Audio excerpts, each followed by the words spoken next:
Culture and Dr. Lou, where we do nothing but explore language and culture. And for this live stream tonight, it's going to be about language more than culture because we'll be talking about my top 10 facts that all language learners should really know from the very beginning, right? And yeah, and by the way, I put a link to another video I did months ago debunking very common language learning myths. So please do check that one out too. It has a lot of good advice for language learners too. And so back to the top 10 list that we wanted to do. It's excuse me. Um the top 10 list, and I'm trying to think of whether I should go from 10 counting down to 1, or now let's just keep it straightforward, count from 1 to 10, because honestly, I'm not ranking them as opposed to each other because I do believe that every one of these things is important to know, is equally important to know, and downright good advice. And so, even though I just said good advice, of course, that's in my opinion. But this is not just coming from my opinion.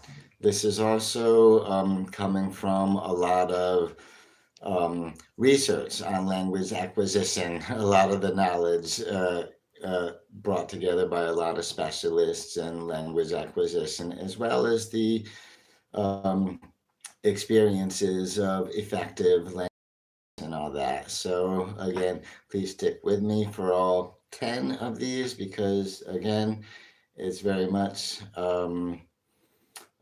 yeah, every single one of them is equally important. So, no, first fact that all language learners should really know um, from the very beginning is that is going to take a lot longer than you think, probably. Like, and that's one of the big misconceptions about language learning is that you can get fluent in like weeks, if and even with barely any effort and whatnot. But it will take a long time to get fluent, at least to get conversationally fluent. It will take at least many months of intense studying and practice, or more possibly a couple years before you're feeling comfortable. And so it's a time commitment. That's an important thing to bring up about it. And so um, anyway, so that's the thing. Be ready to put a lot of time into it. So if you're going to go study abroad in France, or if you're going to go move to some other French speaking country, don't wait until right before you're leaving to start learning the language. It's going to take you a while. So absolutely um, stick with it. That's number one thing. The second thing that I wanted to make sure you know, if you're a language learner or a potential language learner, is that the language that you choose to learn really, really does matter. It matters a lot because not all languages are equally easy or equally difficult. It's very often relative to um, your native language.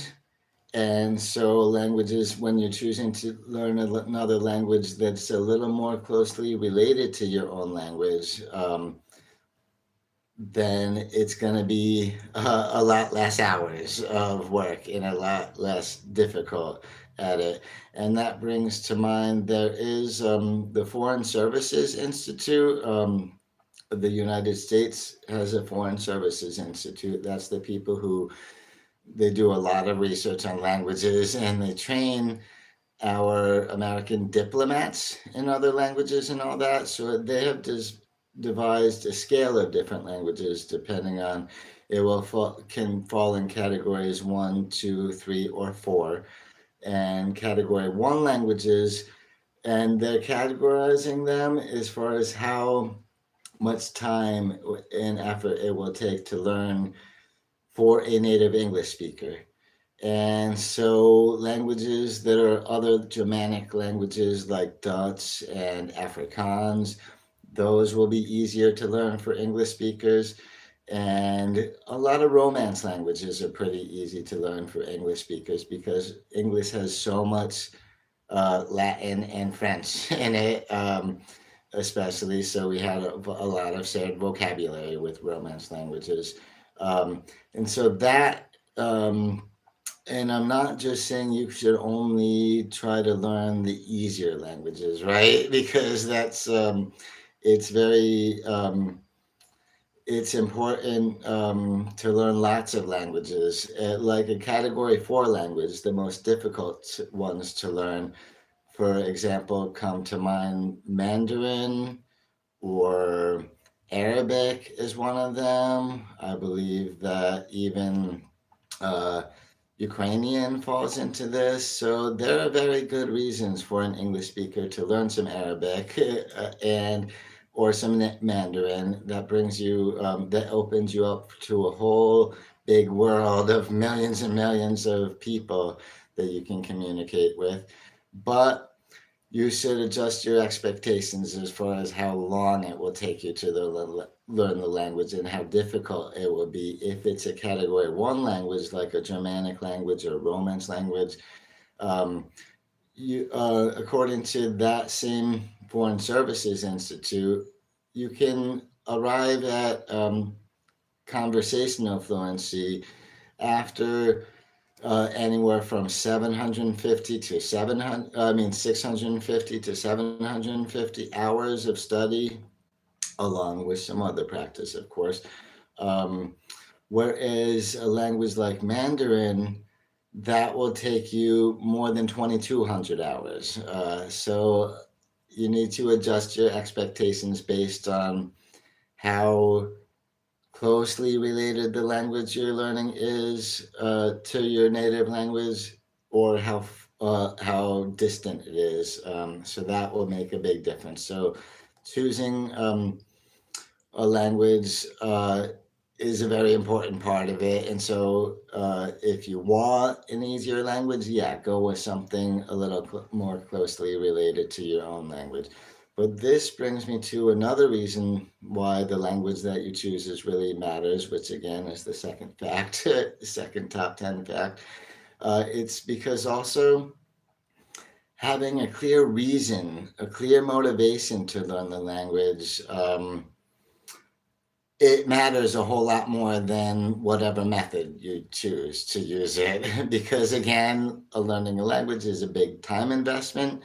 It will take a while and it takes a lot of practice, and having a motivation, like for example that you really want to explore a culture associated with this language, like if you want to be able to enjoy French literature and French cinema as well as French radio and all that, and television, then that might be a better motivation than, oh, I want to learn French just because it sounds kind of pretty. You know, like you have, it's important to have a clearly defined reason why you want to learn a specific language because that will help maintain motivation throughout. When it starts taking longer than you originally thought to do it, that will help you keep at it.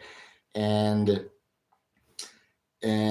yeah, so that was reasons one and two, facts one and two, where it will take longer than you think, and the language that you choose to learn really matters. And now, number three, fact three is that apps like Duolingo, Babbel, Rosetta Stone, all those, they are a supplement. They cannot be your whole entire strategy for learning a language. They can only supplement it. And that's part of, I mean, these apps are sort of selling you at the idea that you really get really good at this language really quickly. But honestly, mostly they're good at the beginning level. when you're just using an app to start recognizing common grammar patterns, as well as building a basic vocabulary. Sure, the apps like Duolingo or Rosetta Stone can be good for that, but they don't really get you to the advanced levels, and they're not enough because you need you need to be doing more than just vocabulary memorizing and grammar drills to learn a language, and I will get into that a little bit. Yeah, actually, very next thing, next point on it. So again, to recap, point three, um, apps like Duolingo and Rosetta Stone are only good for a supplement. They can't be the whole entire technique you're using to learn a language. You have to add more comprehensible input and interaction with other people who speak that language into the mix as well. Because that brings me to the fourth thing in the top 10 facts that all language learners should know from the very beginning is that the core mechanism to building fluency in a language and to learning language is comprehensible input. So you need as much input as possible, and by input, I'm talking listening to people speak the language and reading the language and all of that. I'm talking culturally authentic documents. Um, and even again, films are good for that. And at the beginning levels, I suggest maybe try some children's television. That is going to be a little easier to understand. It's purposefully spoken a little slower, and that might help you build on your way to being able to watch a whole movie without subtitles and whatnot, right?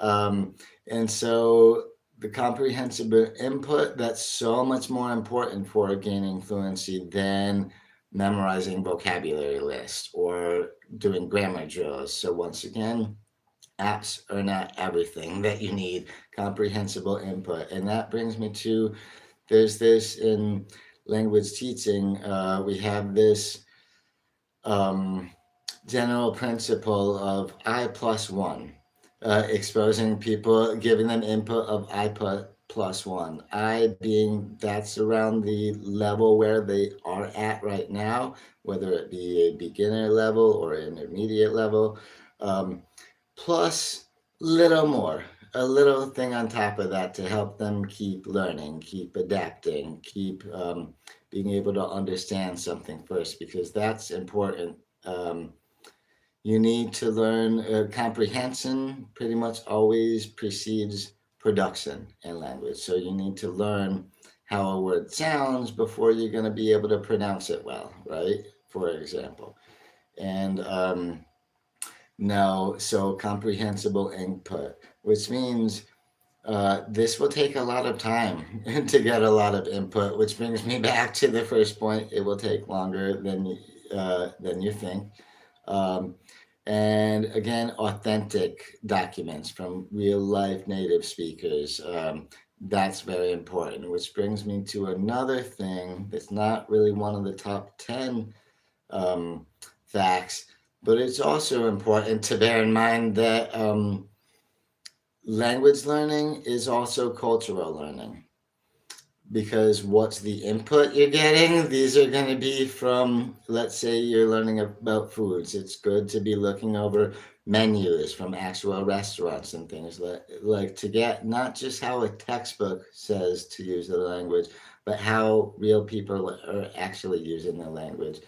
And so I plus one, that's the strategy we use to keep on pushing the language learning a little further and a little further.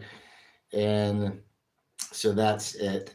Um, and also related to language teaching and learning would be fact five that you need to know before you start learning a language or as you're starting learning a language.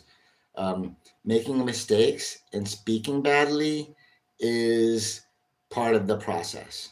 It's absolutely part of the process. And by that, I mean, um, you cannot you cannot just sit around waiting and deciding I'm not going to really start speaking until I'm ready to speak, because that's not going to happen. If you keep on putting it off, you will make such slow progress towards things. And the only way to learn how to speak a language is to actually speak the language. So the people who do make the most progress the quickest near the beginning levels of language are people who are just trying to communicate in the language, trying to speak, make themselves understood without worrying too much about making grammatical mistakes or getting absolutely perfect pronunciation. Because speaking, uh, this is how you learn to speak, right? Kind of like little kids do, right? Um, just talk, right? That's important. So again, speaking badly, making mistakes is totally part of the process, because what are mistakes for? Learning from them, right? And so you need to just put your ego aside and be willing to make the mistakes, um, so that you can build your skills in language. So there you go. And so that was the first 5 facts already. I'm going through these, I guess, yeah, about as quickly as I thought I would. And so, speaking of speaking, and also, um, where there's 4 language skills that you're working on the whole time: reading and writing, those would be the comprehensive or passive skills, and then speaking and writing. Reading and listening are the passive comprehension skills, and writing and speaking are the production skills. And you're trying to work on all those at the same time. So, as far as comprehension goes, what's going to be a whole lot more important, help you a whole lot more in comprehension, is a vocabulary size, learning as many basic words as you possibly can. Because honestly, in a lot of languages, it's only about 1,000 words that constitute like 75% of somebody's day-to-day speech. And and so that's going to be a whole lot more important than knowing the grammar, than doing the grammar drills. When I'm just talking comprehension, understanding what people are writing or saying to you. um, so vocabulary size is a lot more important. It determines comprehension a lot more than grammar skills do. And and so that it was number 6. Now moving on already to number 7, the seventh fact that I think that all language learners should know is that you will, at the intermediate level, so probably once you've been at it for a year or two, once you're reaching intermediate level fluency, you're going to hit a plateau, and it's going to feel like it will just last forever. It's going to feel permanent. And that's because when you're earlier on in the language learning journey, like, so much is new. You're gaining so much more vocabulary so quickly, and different skills, and learning how to put sentences together. And it seems like in the beginning levels, it seems like it's all going so quickly. You're learning so much so fast. But then once you're at the intermediate level, and there's still some grammatical mistakes you've been making since forever that should have been fixed, still not fixed, and you're having a hard time wrapping your head around more complicated grammatical structures, and it's not as obvious to you when you're filling in the different blanks in your vocabulary that you had, because it's not as massive of an amount that's coming in. And so it's going to make it feel like you're just spinning your wheels and not really going anywhere. But that's normal. And what I have to say about that is, even though, again, fact 7 is you will hit a plateau and it will seem permanent, is you got to stick with it anyway, because that is point in the language learning journey where you get most people just drop out and give up, which is a real shame because once you have intermediate skills, you're really on your way to becoming an advanced speaker of the language. And it's, yeah, a real shame if people drop out after having already put in so many months or possibly years into it. And then you end up with very little once you give up on the language and stop practicing. Um, and this is going to be true whether, regardless of the age of the learner. It will take a while and you will hit a plateau and it will seem frustrating and feel permanent, but it won't be permanent. You will get over it and you will move on to the advanced level after you're getting enough input and enough practice with it. Uh, so, yeah, really pleased to hang in there, right? And so now on to fact eight that every language learner should really know. It's that you may have heard of the critical period of language learning, which is basically this theory is that children learn languages much better than adults, mostly, right? And it's true. So the critical period is real, and it's really there, but this sort of gets way overstated because people often take this sort of contort this to say that, oh, so adults can't really learn any languages. And that's not true. Adults can very much learn languages, especially a lot of adults have already figured out tricks to help them learn things and study techniques and all that. And so they might, uh, in some ways, be have better tools than some kids to learn it. And mostly when we're talking somebody who waits until after puberty to learn a language, mostly the big drawback to that is going to be phonetic, aka pronunciation. So um, having a foreign accent doesn't necessarily mean that you're linguistically incompetent. It's and that's it. Like you can still learn a language plenty well as an adult, and this ties me right into point nine, um, which is that language learning a second language that is, changes the way you think, like the kind of mental gymnastics that you've got to do to be navigating two different linguistic systems in your brain, that does change the way you think. For one, it can enhance your executive functions in your brain, and as well as improve your working memory. And I think possibly most importantly of all, it can even delay certain linguistic cognitive symptoms, certain symptoms, not just linguistic, but other cognitive symptoms of um, cognitive decline and aging. So it's very important that adults be willing to learn a second language, right?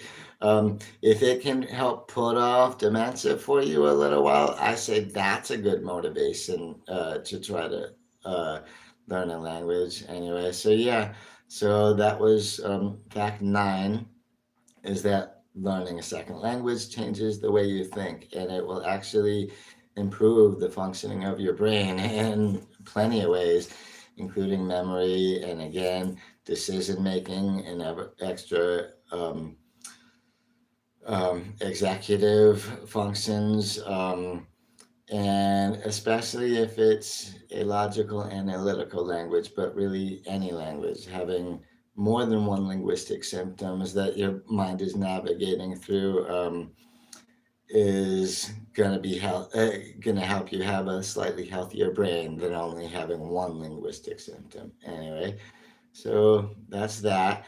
And as I was Yeah, I wanted to, just mention how that thing I said about how research has shown that learning a second language, even as an adult, can help stave off and delay the process of cognitive decline. That's super important.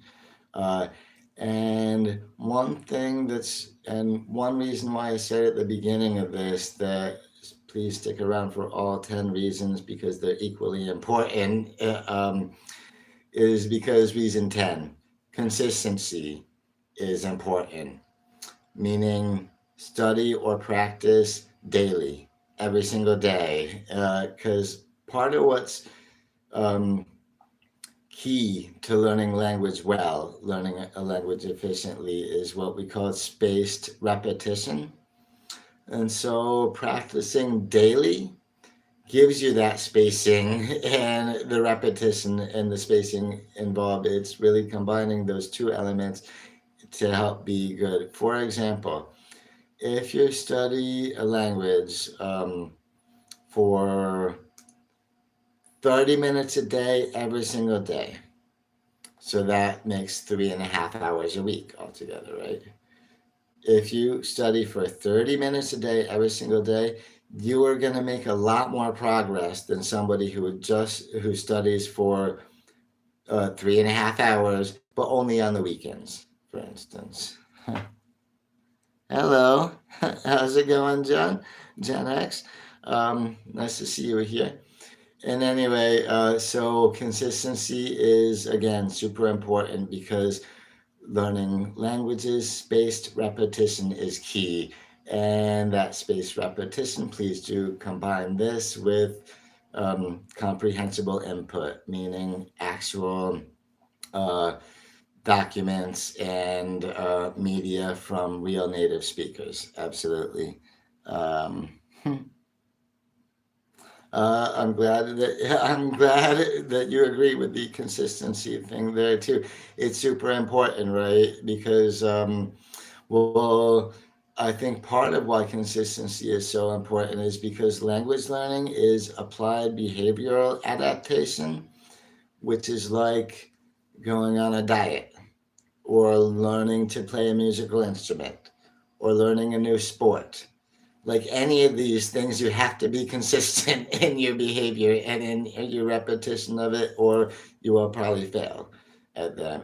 And so, consistency is super important. So, it doesn't have to be huge, long cram sessions of a couple hours long, even if you cannot even manage a whole hour a day, whatever you can do every day. And on top of the whole daily practice thing, did you know that um, in our sleep, our our brain is actually helping put together, condensing what language stuff we had learned the day before and whatnot.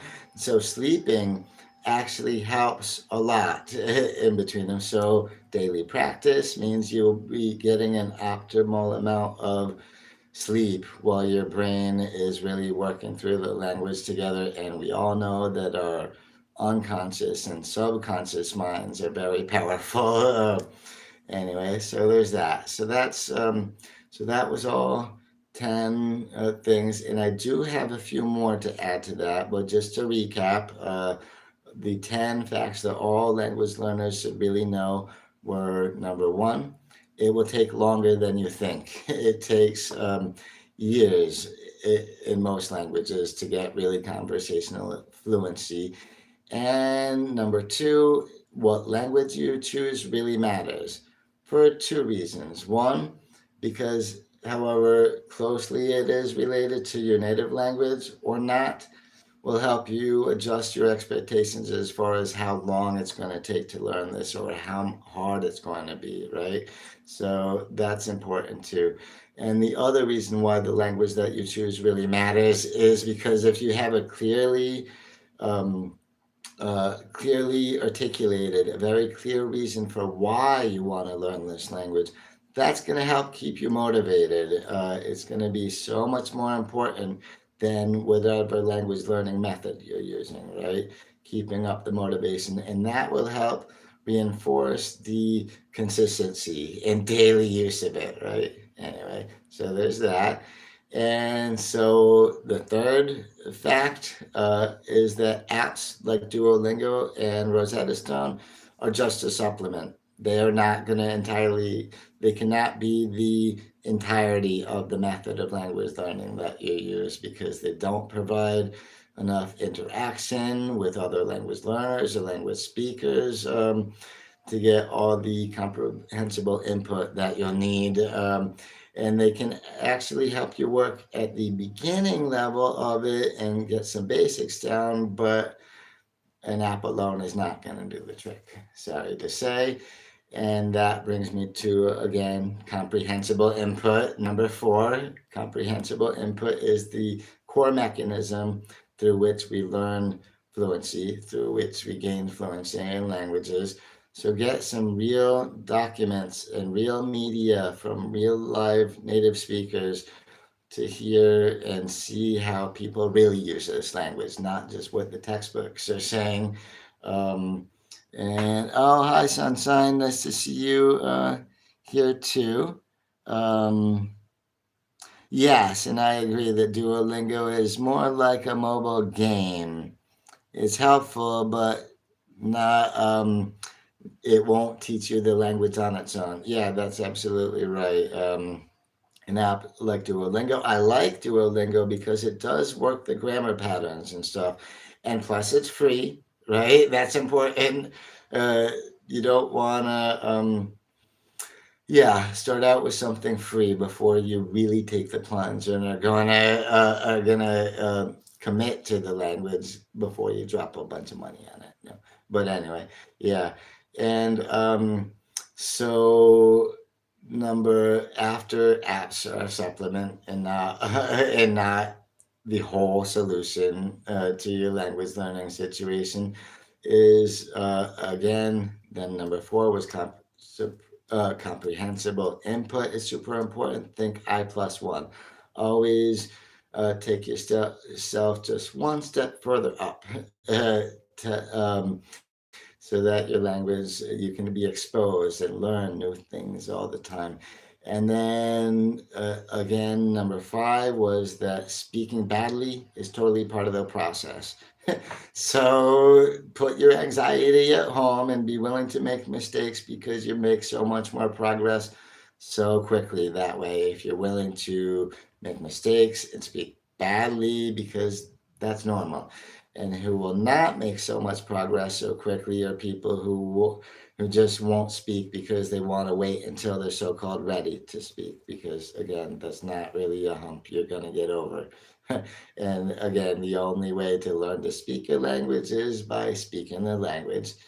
And so then number six was that vocabulary size determines comprehension more than grammar does, which I guess is just a good handy fact to know. And this is why it's important, even when it's a lot of memorization, to build your base vocabulary as much as you can. So then you can understand more what people are saying to you. And so then again, to recap, point seven was you will hit a plateau at the intermediate level. It will seem like it's going to last forever, but trust me, it won't. You will eventually get over it. And so hang in there, stick in there. That's super important uh, because it gets so much more interesting once you're at the advanced levels where you can be watching movies without any subtitles and stuff like that. That will be feeling really good. So hang in there for that. And then and number eight was that the critical period is real because yes, children have this um, plasticity in their cognition and can be more flexible, but mostly it's just accents and phonetics, pronunciation that they end up doing a lot better than adults who somebody who learns a language after puberty would. But again, learning a language as an adult is going to be really important too and very much possible. So don't think that just because kids are especially good at language means that you as a grown up cannot do it, right? Because you can really do it. And that brings me right to fact nine again, a recap of fact nine, which is learning a language changes the way you think. And it can even help put off symptoms of dementia and language and cognitive decline a little bit as you age. So, yeah, learning languages, that's important for adults too. And like I mentioned before, it can also enhance your executive functions as well as give you a better working memory to work with. So both of those things are very, very cool. And then again, back to number 10, consistency is important. Don't half-ass it, right? If you keep finding reasons why you're not going to do work on this language today and you're not going to do it today, you're going to go backwards. Um, because, like I said, learning a language is like learning to play a sport or a musical instrument. If you start practicing it, you will start going in the reverse direction, getting worse at this language, right? So that's important too. So that was the 10 facts that I think all language learners should really know before, and I actually, from the very beginning of their language learning journey, and I actually mixed in a couple other facts in there too. But I have a couple honorable mentions, I guess, that didn't quite make the top 10 in my book, but I think they're still pretty good advice. So please do stick around for some of those too. And two of them are kind of related. One is that immersion will accelerate everything. Immersion being completely immersed in a language, which often people find immersion possibilities if you go stay in a foreign country where your target language is spoken, but where you're not going to be able to use your native language at all, being immersed fully in that other language, that will accelerate your language learning and how fluent you are and all that. It will get really accelerated by that, which is related to another point I want to make, which is finding a community changes the experience entirely. Because what's a language for? It's for communicating with other people, right? And the best way to learn to speak the language is by speaking the language, right?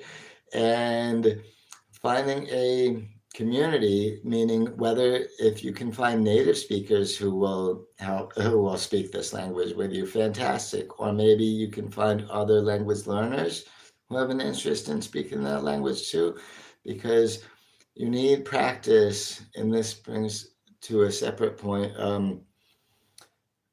doing both input and output, practicing your comprehension of things like reading or listening to the radio and things like that, listening to spoken language. Um, that will help you with your comprehension, but that doesn't automatically mean that your production skills, speaking and writing, will be improving too. You have to practice those separately. And so if you have not found a community of people to speak with, I would try looking online. There's a lot of services at low cost or some even free where they bring multiple language learners and language speakers together, like italki for one, just for one example. And and yeah, the internet is a beautiful thing that way. We can reach people from all over the world, and so we can go. I know um, I know someone who learned English. He's a native French speaker, but he learned English by gaming, by playing video games in a video gaming community online. And most of the people playing that game were English speakers, so he picked up a hell of a lot of English that way and kept on with it. So you never know. So if you can't find any community in your local area, look online because it's going to be there too. And so that will help you immerse yourself a little further in the language. So immersion will accelerate your learning, and finding a community of people you can will have social interactions with in that language is going to be super important too, because that way you'll be able to use this language appropriately, right? And not just be reciting things from a textbook. And like I mentioned before, language learning is also cultural learning. And that's part of why you can't just separate a language entirely from the culture that it came from. Because uh, certain things like, well, vocabulary words and idiomatic expressions, especially, and even different levels of politeness and things like that. Um, all of this cannot really yeah, be done without comprehensible input, without exposure to some native speakers. And anyway, so that will all really help. And again, output practice is different than input practice. So you need practice not just listening, but also speaking, and not just reading, but also writing, and finding a little community of people to use the language with can actually get that done for you. You'll be doing speaking and listening, or you'll be doing reading and writing, interacting that way. So that's a very good thing to add to that too. And again, I want to go back to something I said under reason two. Again, having a clear reason to learn the language matters a whole lot more than what method you're using to learn it, right? And that's, in my opinion, uh, largely based on how much motivation you'll have, because you will need motivation, because again, it will take a long time, and you will plateau for a while, but you got to keep with it, and then you get better and better and better, and there you go. So I think that's about all. Yeah, that's all my top 10 facts that people should know for learning languages, as well as a few other pieces of good advice, in my opinion, anyway. LinkedIn. Now, if anybody has a question in the chat, I would be glad to entertain that, or if you have another relevant comment. Oh, and Gen X, you said that you like, uh, what is it? Oh, Mimi's better than other apps. I don't know that particular app actually. I should check that out. Uh, but you also agree that immersion is the best. Yep, absolutely, wholeheartedly, right there with you. And so again, if anybody in the chat does have another comment or a question, I'd be happy to reply. But yeah, I guess first I'd like to say thanks for hanging out with me again. I really appreciate that. Nothing I would rather be doing on a Friday night like this than hanging out on YouTube with all of you.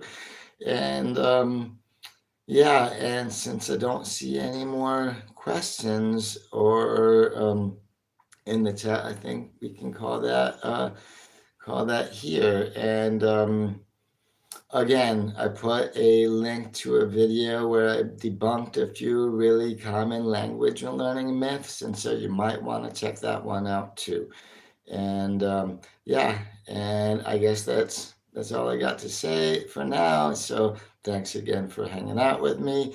And yeah, I guess until, oh, by the way, just to people who regularly watch my live streams, wanted to mention that um, I'm finally learning how to use StreamYard, and so I have been learning how to use it. So I've actually, well, figured out how to pull comments up on screens and how to write little banners and all that. So that's all good. But I've been doing practice runs on unlisted live streams so I can check them out and how they come out. And so far, I haven't had any come out well enough that I want to do a public live stream on it. But I will keep working on it. And I promise I'll be getting better at this soon. And if I can't get it to work out well on StreamYard, then I will try something else. Anyway, but yeah, that's it. Um, and oh, you're welcome, Gen X. And um, deals and Welch. I'm sorry, I'm not very good at getting the sound letter correspondences from Welsh down. That's one of my things. I'm much more comfortable with Romance languages than Celtic languages in that way. But okay, well, thank you for at least I know how to spell it now, and that's a good start. And I can always look it up, look the pronunciation up too. But yeah, so I guess that's good for tonight. And so, yeah, I am going to be hopefully doing another, my next live stream on Monday evening, and well, I will schedule it as soon as I can, as soon as I have it further developed. And yeah, and so until next time, I'll catch you around then. Bye bye.